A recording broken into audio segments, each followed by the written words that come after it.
এবারে একটু যুক্ত হতে চাই ইব্রাহিমাবাদ স্থল থেকে সহকর্মী ওয়ালিউল সাকিবের সঙ্গে। তিনি আমাদেরকে আরো বিস্তারিত জানাবেন। ওয়ালিউল সাকিব, কিছুক্ষণ আগেই কিন্তু যমুনা রেল সেতুর যে আনুষ্ঠানিক উদ্বোধন সেটি হয়েছে। একটি অনুষ্ঠানের মধ্যে দিয়ে কিন্তু আনুষ্ঠানিক উদ্বোধন ঘোষণা করা হয়েছে এবং এই মুহূর্তে আমরা রয়েছি এই যমুনা রেল সেতুর পূর্ব পাশে, অর্থাৎ টাঙ্গাইলের ইব্রাহিমাবাদ স্টেশনে, এবং এখান থেকে যে উদ্বোধনী বিশেষ ট্রেনটি সেটি কিন্তু কিছুক্ষণের মধ্যে ছেড়ে যাবে। আমরা কিন্তু একেবারে শেষ মুহূর্তে ট্রেনের হুইসেল শুনতে পাচ্ছি। কিছুক্ষণের মধ্যে হয়তো বা ট্রেনটি যাত্রা শুরু করবে এমনটি কিন্তু বলা সম্ভব হচ্ছে। আর আমি যদি একটু বলে রাখি যে এই যে ট্রেনের যে উদ্বোধনী ট্রেনের আগে যে অনুষ্ঠানটি হয়েছে সেখানে সভাপতি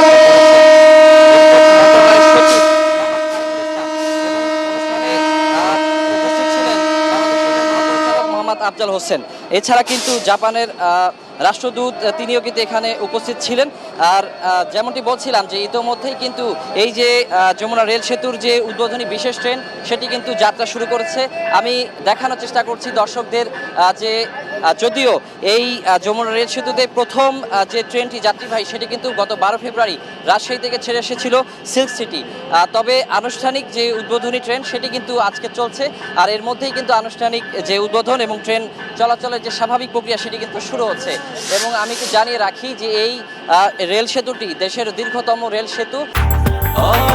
ব্রেকফাস্ট, টিফিন কিংবা স্ন্যাক টাইমে মজাদার আয়োজন মানে অল টাইম ব্রেড।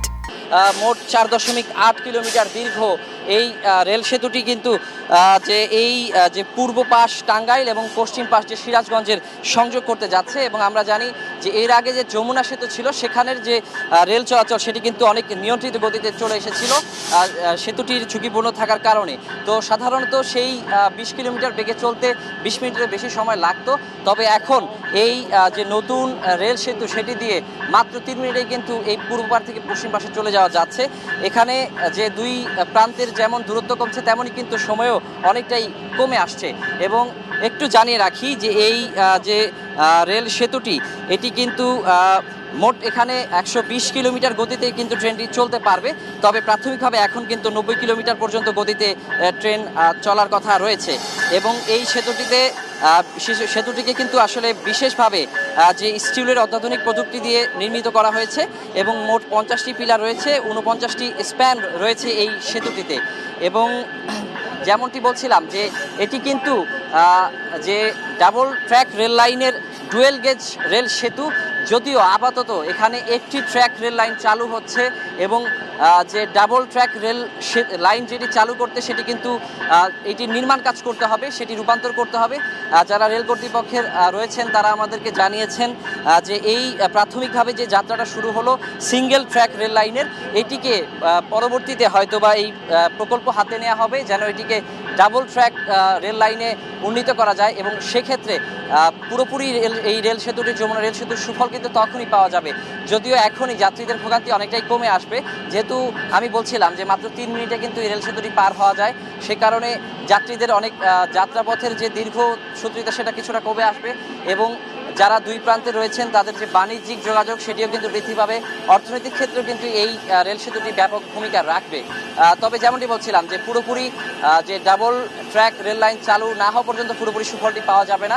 সেক্ষেত্রে আমাদেরকে অপেক্ষা করতে হবে সেই পুরোপুরিভাবে যে ডাবল ট্র্যাক রেল লাইনের প্রকল্প শেষ হওয়া পর্যন্ত, কিংবা সেই প্রকল্প শুরু হওয়ার অপেক্ষাও কিন্তু থাকতে হবে, কারণ সেটির কাজ শুরু হওয়া পরই কিন্তু এটা নির্ভর করবে যে কবে নাগাদ সেটি শেষ হবে। এবং এই যে যমুনা রেল সেতুর যে পুরোপুরি সুফলটি যে এখানকার যে দুই প্রান্তের টাঙ্গাইল এবং সিরাজগঞ্জের যে জনপদ রয়েছে তারা এই সুফলটা কবে নাগাদ পাবে।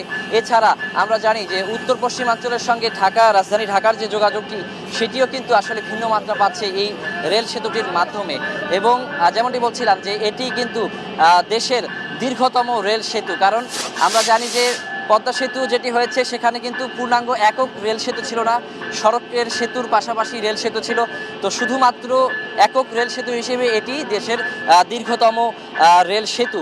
এবং একটু যদি জানিয়ে রাখি যে এই প্রকল্পটি যখন প্রথম যে এই যমুনা সেতুটির আসলে যখন ঝুঁকিপূর্ণ হয়ে যায় এবং রেলের চলাচলের গতি সীমা নির্ধারণ করে দেওয়া হয়, খুবই ধীর গতিতে রেল চলে, তখনই কিন্তু এই যমুনা রেল সেতুর পরিকল্পনা হাতে নেওয়া হয়েছিল।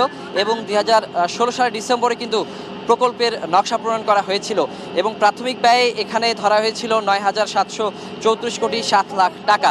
তবে পরবর্তীতে কিন্তু এই যে প্রকল্প সেটি কিন্তু ধীরে ধীরে যে প্রকল্পের নানা ধরনের যে ব্যাপারগুলো সেগুলো যোগ হয়েছে, নকশার পরিবর্তন এসেছে, প্রকল্পের বিভিন্ন দিক সংশোধন করা হয়েছে।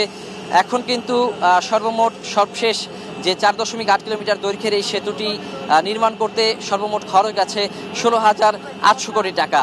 এবং এই যে এত যে ব্যয় আসলে নির্মিত হয়েছে, এটি যে আসলে এই রেল সেতুর জন্য খুব দীর্ঘ মানে খুব বেশি ব্যয় হচ্ছে তা কিন্তু নয়।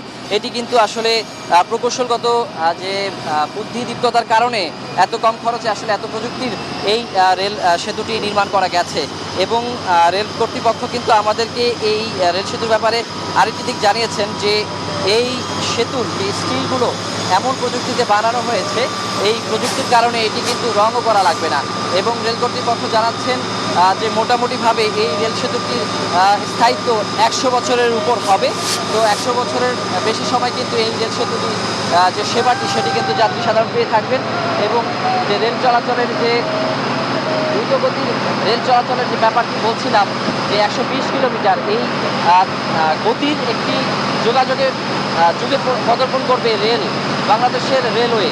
আমরা জানি যে বাংলাদেশ রেলওয়ে কিন্তু বিভিন্ন জায়গাতে বিভিন্ন প্রান্তেই কিন্তু তারা গতি বাড়ানোর জন্য কাজ করছে। ধীরে ধীরে বিভিন্ন প্রান্তেই যে উচ্চ গতির যে ট্রেনগুলো সেগুলো দেওয়া সম্ভব হচ্ছে এবং ধীরে ধীরে যে রেল যাত্রা সেটি অনেকটাই বেড়ে আসছে। এবং আমরা বলতে পারি যে সাধারণ অর্থে যে আমাদের যে রেলের গতি গড় গতি সেটি কিন্তু ধীরে ধীরে বৃদ্ধি পাবে আরও অনেক বেশি। এবং রেল সেবার যে মান সেটিও হয়তো আরও ধীরে ধীরে বাড়বে এবং যাত্রীরা হয়তো আগের তুলনায় অনেক কম সময়ে, তুলনামূলক কম সময়ে তাদের গন্তব্যে পৌঁছাতে পারবেন, তাদের যে প্রয়োজনীয় গন্তব্য সেখানে তারা যেতে পারবেন। তো আমি কিন্তু আমরা যেমনটি বলছিলাম, আমরা টাঙ্গাইলের যে ইব্রাহিমাবাদ রেল স্টেশন থেকে ছেড়ে এসেছি এবং আমরা কিন্তু একেবারেই রেল সেতুর কাছাকাছি রয়েছি। কিছুক্ষণের মধ্যে আমরা রেল সেতুর ওপরে পৌঁছে যাব, রেল সেতুর ভেতরে প্রবেশ করব। এবং আমরা প্রবেশ করেছি রেল সেতুর ভেতরে। আমি কিছুটা দেখানোর চেষ্টা করছি যে আমরা রেল সেতুর ওপরে রয়েছে এই মুহূর্তে। আমরা কিন্তু অতিক্রম শুরু করেছি এবং আমি দর্শকদের জন্য একটু সময়টাও দেখার চেষ্টা করব। আমরা কিন্তু এখন ঠিক 12টা 16 মিনিটে রেল সেতুতে প্রবেশ করেছি। ঠিক কয় মিনিটে আমরা এই সেতুটি অতিক্রম করতে পারবো সেটিও কিন্তু আমি আপনাদেরকে জানাবো।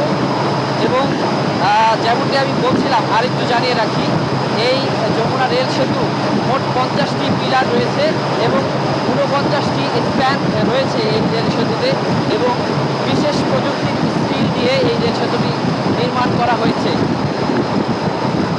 এবং এই রেল সেতুটির গতিসীমা নির্ধারণ করা হয়েছে ১২০ কিলোমিটার। যদিও প্রাথমিকভাবে আমরা দেখতে পাচ্ছি যে ৯০ কিলোমিটার গতিতে ট্রেনটি এই মুহূর্তে বৃষ্টি অতিক্রম করছে।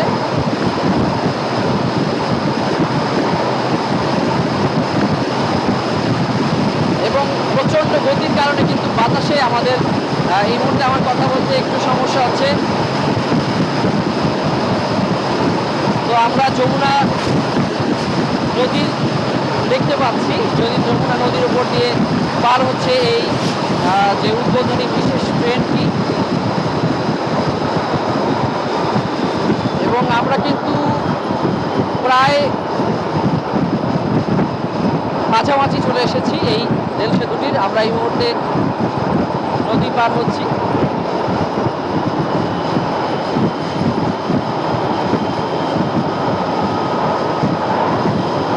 আর একটু আপনাদেরকে জানিয়ে রাখি যে এই ট্রেনটি যখন সিরাজগঞ্জের ওই পাশে সয়দাবাদ রেল স্টেশনে গিয়ে পৌঁছাবে, সেখানে কিন্তু রেলপোর্ট কর্তৃপক্ষের পক্ষ থেকে একটি আনুষ্ঠানিক ব্রিফিং হবে। সেখানে কিন্তু তারা আমাদেরকে এই যে যমুনা রেল সেতুর যে প্রকল্পের সার্বিক দিক, যে বিভিন্ন আনুষঙ্গিক তথ্য রয়েছে সেগুলো আমাদেরকে জানাবেন। তো সেই ব্রিফিংয়ের পর কিন্তু আমরা এই বিষয়ে আরও বিস্তারিত তথ্য আপনাদেরকে জানাতে পারব।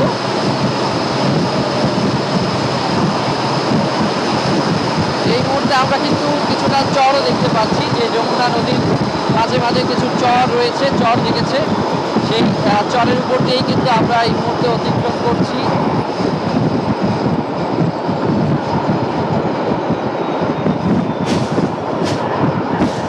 আর যেমনটি বলছিলাম, এই রেল সেতুর প্রকল্পটি 2016 সালে প্রথম কিন্তু প্রকল্পর যে নকশা প্রণয়ন হয়েছিল, এবং পরবর্তীতে ধাপে ধাপে এই প্রকল্পটি পুরোপুরিভাবে পরিকল্পনা করা হয়, এবং যে প্রকল্প যখন পাশ হয় পূর্ণাঙ্গ রূপে, তারপরেই কিন্তু এটির কাজ শুরু হয়, এবং